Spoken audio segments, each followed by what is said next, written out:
Hello everyone, welcome back to my channel perfect study of commerce.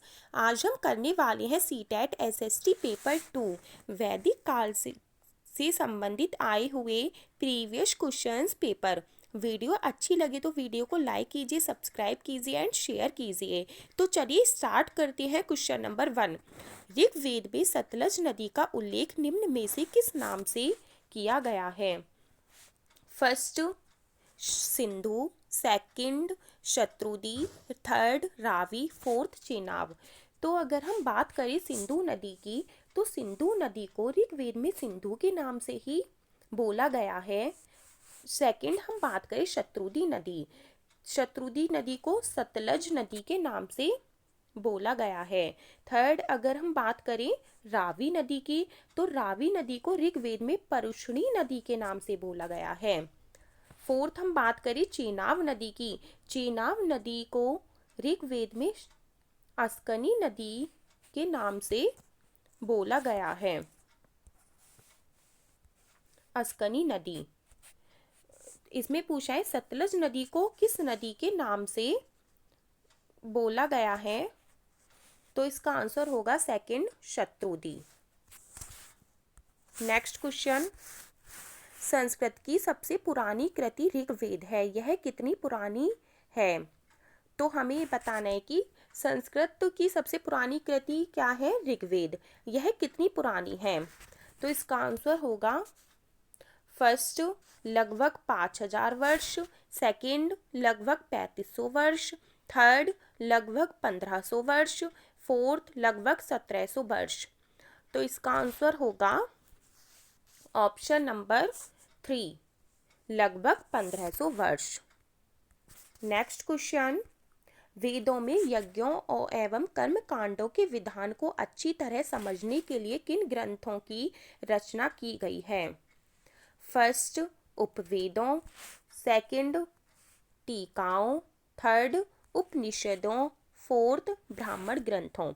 तो हमें बताने कि वेदों में यज्ञों एवं कर्म कांडों के विधान को अच्छी तरह समझने के लिए किन ग्रंथों की रचना की गई है? वेदों और कर्म कांडों के विधान को। तो इसमें कौन सा ग्रंथ की रचना की गई है? ऑप्शन नंबर 4, ब्राह्मण ग्रंथों।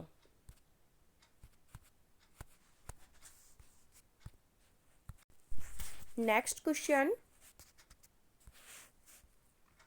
निम्नलिखित का मिलान कीजिए और सही विकल्प चुनिए। ब्राह्मण ग्रंथ, संबंधित वेद। हमें बताने कि कौन सा ब्राह्मण ग्रंथ किस वेद से संबंधित है। First Aitareya, second Shatapatha, third Panchavimsha, fourth Gopatha. हम बात करें ऐत्रेय की, तो ऐत्रेय संबंधित है ऋग्वेद से। ऋग्वेद कौन से ऑप्शन में है? 4। तो ऋग्वेद से संबंधित है, ऐत्रेय संबंधित है ऋग्वेद से 4। शतपथ, शतपथ किससे संबंधित है? शतपथ संबंधित है यजुर्वेद से, फर्स्ट।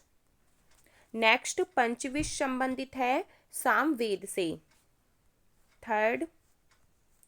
नेक्स्ट गोपथ संबंधित है अर्थवेद से, सेकंड। तो कौन से ऑप्शन में है? Fourth, first, third, second. Fourth, first, third, second. Option number 2 is correct. Next question,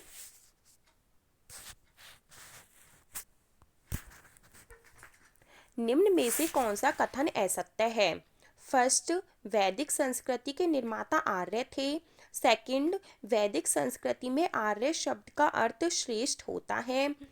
third, बोगाचकोई अभिलेख में ऋग्वेद काल के देवताओं का उल्लेख मिलता है। फोर्थ, उपरोक्त में से कोई नहीं। इसमें हमें बताना है कि कौन सा ऑप्शन गलत है। ऋग्वेद संस्कृति के निर्माता आर्य थे, बिल्कुल सही है। सेकंड, वैदिक संस्कृति में आर्य शब्द का अर्थ श्रेष्ठ होता है, सही है। थर्ड, बोगाज कोई अभिलेख में ऋग्वेद काल के देवताओं का उल्लेख है, ये भी ठीक है। इसमें ये बताना है कि कौन सा गलत है, तो इसका आंसर होगा option number 4 is correct. Next question, इनमें से सबसे प्राचीन ग्रंथ किसे माना जाता है? First Rigveda, second Yajurveda, third Samaveda, fourth Atharvaveda. इसमें से हमें सबसे प्राचीन ग्रंथ बताना है, तो सबसे प्राचीन ग्रंथ कौन सा है? Option number first Rigveda. Next question, इनमें से किस वैदिक ग्रंथ का अर्थ गान भी होता है? First Rigveda, second Yajurveda, third Samaveda, fourth Atharvaveda. तो हमें बताना है कि किस वैदिक ग्रंथ का अर्थ गान होता है। तो गान और संगीत से संबंधित कौन सा वेद होता है? वो होता है option number 3 Samaveda. Next question, निम्न में से किस भारतीय साहित्यिक धरोहर का अर्थ है गुरु के पास जाकर समीप बैठना? तो इसमें गुरु के पास जाकर समीप बैठना किसका अर्थ है? उसे बोलते हैं उपनिषद। क्या बोलते हैं उसे? Upanishad. Upanishad option number 3। Next question, Sanskrit को जिस भाषा परिवार का हिस्सा माना जाता है उसे कहते हैं?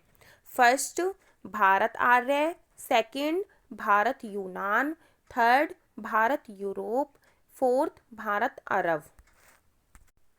तो इसका आंसर होगा third Bharat Europe. Next question, Rigveda में गंगा और यमुना नदी का कितनी बार नाम आया है? इसमें हमें बताने कि ऋग्वेद में गंगा और यमुना नदी का नाम कितनी बार आया है। फर्स्ट 12, सेकंड 1, थर्ड लगभग 1000, फोर्थ 100। तो इसमें कौन सा ऑप्शन सही होगा? गंगा और यमुना नदी का नाम ऋग्वेद में सिर्फ एक बार आया है। Option number 2 is correct. Next question, Rigveda की मूल रचना भाषा में हुई है? First Prakrit, second Sanskrit, third Brahmani, fourth Shauraseni. इसे हमें बताना है कि ऋग्वेद की रचना किस भाषा में हुई है। ऋग्वेद को किस भाषा में रचित किया गया है? तो वो होगा ऑप्शन नंबर 2 संस्कृत भाषा। नेक्स्ट क्वेश्चन, पुरु, यदु और भरत का वेदों में उल्लेख की तरह है? पुरु, यदु और भरत का वेदों में उल्लेख किसकी तरह है? फर्स्ट जन, सेकंड राष्ट्र, थर्ड राजन, फोर्थ दस्यु। तो इसका आंसर होगा ऑप्शन नंबर 1 जन। नेक्स्ट क्वेश्चन, ऋग्वेद के विषय में निम्नलिखित 3 कथनों पर विचार कीजिए और सही उत्तर का चयन कीजिए। ए, यह 3500 वर्ष पूर्व लिखा गया था। बी, इसकी रचना प्राकृत में की गई थी। सी, इसमें 1000 से अधिक प्रार्थनाएं हैं।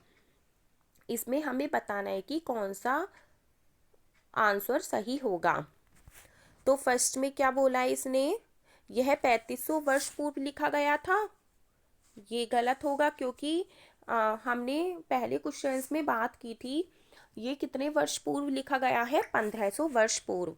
सेकंड, इसकी रचना प्राकृत भाषा में की गई थी। ये भी गलत है क्योंकि ऋग्वेद की रचना किस भाषा में की गई थी? संस्कृत भाषा में। सी, इसमें 1000 से अधिक प्रार्थनाएं हैं। मतलब ये पूछ रहा है, ये कह रहा है कि इसमें 1000 से अधिक प्रार्थनाएं हैं, तो ये बिल्कुल सही होगा क्योंकि इसमें 1028 प्रार्थनाएं हैं। तो हमारा आंसर कौन सा सही है? इसमें सही है सी सही है, ए और बी गलत है। कौन से ऑप्शन में है वो? Option number 4। Next question, Rigveda मूल रूप से निम्नलिखित में से किस भाषा में रचा गया है? इसमें हमें बताना है कि ऋग्वेद किस भाषा में रचा गया है। अभी हमने बात की थी ऋग्वेद की रचना किस भाषा में हुई है। First Pali, second Sanskrit, third Prakrit, fourth Brahmani. तो इसकी रचना हुई है संस्कृत भाषा में। Option number 2 is correct. Next question, Rigveda काल के विषय में निम्नलिखित में से कौन से कथन सत्य हैं? ए, कोई स्थायी सेना नहीं होती थी। बी, कुछ प्रार्थनाओं की रचना महिलाओं ने की थी। सी, दास और दासियों भी यज्ञ करते थे। डी, राजाओं के पास राजधानी नगर या महल नहीं थे। तो इसका आंसर होगा, इसमें बताना है कि कौन सा सही है। कोई स्थायी सेना नहीं थी, सही है बिल्कुल, उनकी कोई भी सेना स्थायी नहीं थी। कुछ प्रार्थनाओं की रचना महिलाओं ने की थी, ये भी बात सही है, कुछ प्रार्थनाओं महिलाओं द्वारा रचित हुई थी। थर्ड, दास और दासियों भी यज्ञ करते थे, तो ये गलत होगा, क्योंकि दास और दासियों तो वहाँ के शत्रु थे। डी, राजाओं के पास राजधानी नगर या महल नहीं थे, ये गलत है, क्योंकि वहाँ के राजाओं के पास राजधानी और नगर महल आदि सभी थे। तो इसमें आंसर कौन कौन से सही हैं? ए और बी। तो इसका आंसर होगा ए एंड बी। कौन से ऑप्शन में है? Option number 2 is correct. आज यहीं तक करते हैं, मिलते हैं नेक्स्ट वीडियो में। वीडियो अच्छी लगी हो तो लाइक कीजिए, शेयर कीजिए एंड सब्सक्राइब कीजिए, बेल आइकन प्रेस कीजिए। Thank you everyone.